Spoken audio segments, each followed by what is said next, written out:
My name is Burke Hedges, author of the best-selling book, The Parable of the Pipeline. I open my book with a story about Pablo and Bruno, who take two very different paths in their quest for financial independence. What you're about to see is the delightful animated story of their adventure. So, sit back, relax, and enjoy the life-changing lessons in The Parable of the Pipeline.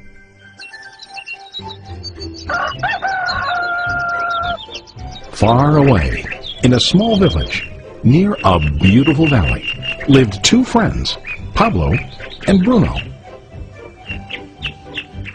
They were both young and dreamed of a better life for themselves. They'd often discussed their dreams about how they would become the most successful men in the village. They weren't afraid of hard work, and they searched for opportunities to help realize their goals and achieve their dreams. One day, an opportunity presented itself.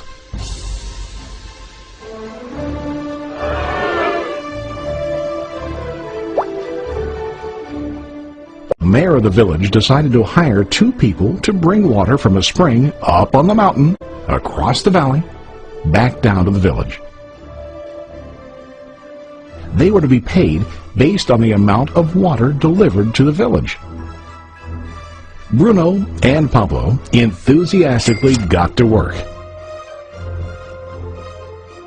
Every day, from morning till evening, they carried buckets to and from the spring. They worked hard, carrying water to the village. In the evening, they'd return home with their day's wages.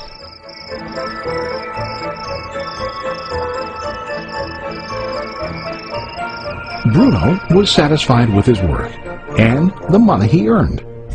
He was sure that with this work he could achieve his dreams. Bruno thought that to increase his wages he could use bigger buckets to bring more water each trip. He believed with a larger income he would soon be able to buy a cow and the house that he dreamed about.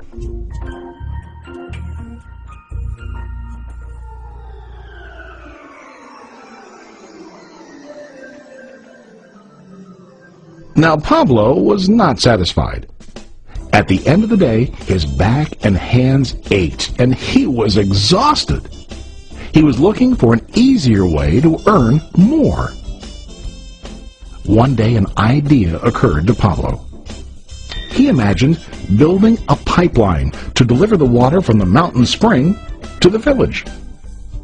With this pipeline, he could get more water to the village without carrying buckets back and forth from the spring to the village.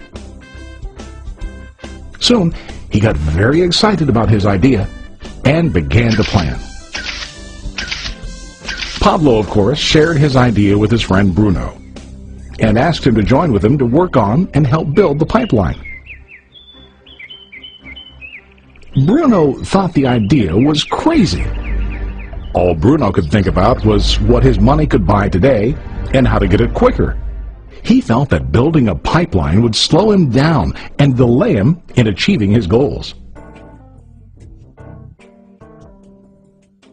Instead, Bruno got bigger buckets and went more often back and forth, fetching water. He was sure that with this method, he could make more money. Pablo decided to build the pipeline on his own. He understood that it would not be easy to build, and it would take time to complete the pipeline. Pablo knew that it could take several years to finish, but he set his mind on his goal. Every day he worked and carried water like before. But on weekends and during his spare time, he worked hard to dig in the rocky soil and build his pipeline.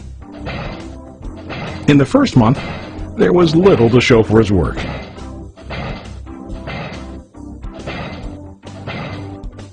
Bruno and the villagers laughed and teased him.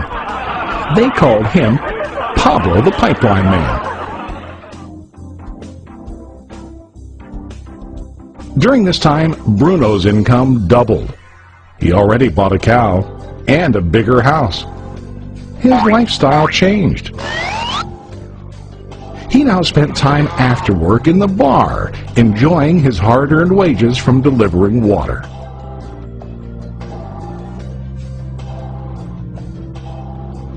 What Bruno didn't realize was that his body was starting to stoop from carrying heavy buckets every day.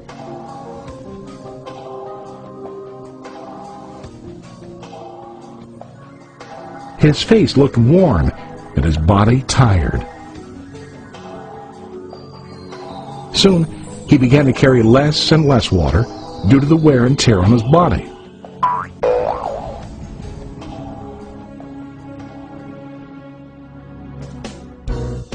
Month after month, Pablo worked.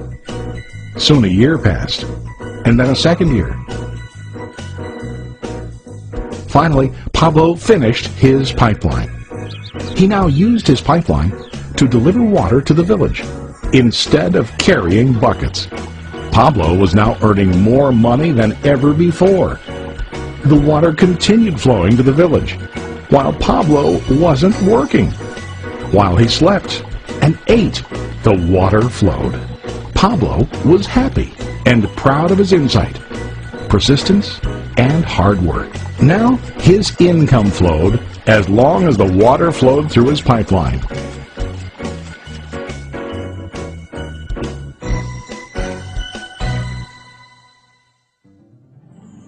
The story of Bruno and Pablo is a reflection of life. Their jobs symbolize what most people do to earn money. Bruno gets his money using buckets. He goes back and forth, carrying his buckets from the spring to the village in exchange for money.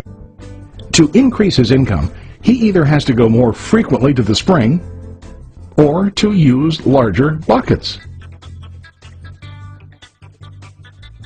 It's common in real life to increase our income by working harder.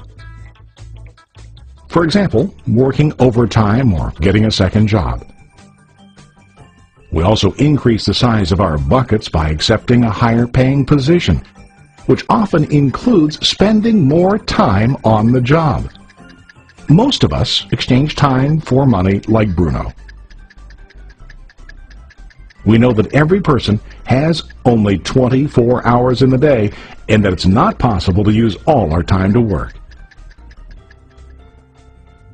The most difficult time comes when we can no longer exchange time for money due to age, health, or other reasons. Then, our income stops. Now let's review what Pablo did. Very wisely, Pablo did not exchange all of his time for limited income, but he used some of his time to build a pipeline. He knew that the pipeline would bring ongoing income as long as the water flowed.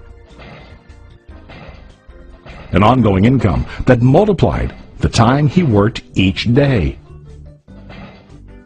Pablo knew that someday, maybe because of age or health, he would no longer be able to exchange his available time for money. Pablo knew that if he could make his idea of a pipeline work, then he only has to do the hard work of building the pipeline. After the pipeline was completed, Pablo was able to monitor and maintain the flow of water to ensure that his income will continue. Pablo has shown us that to earn an income, we don't always have to directly exchange time for money. There really are better ways.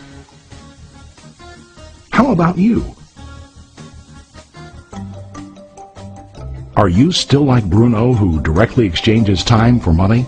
Or do you want to be like Pablo, building and maintaining a pipeline for ongoing income? If you are interested in the idea of building your own pipeline, contact the person who lent you this presentation. You can start building your pipeline today.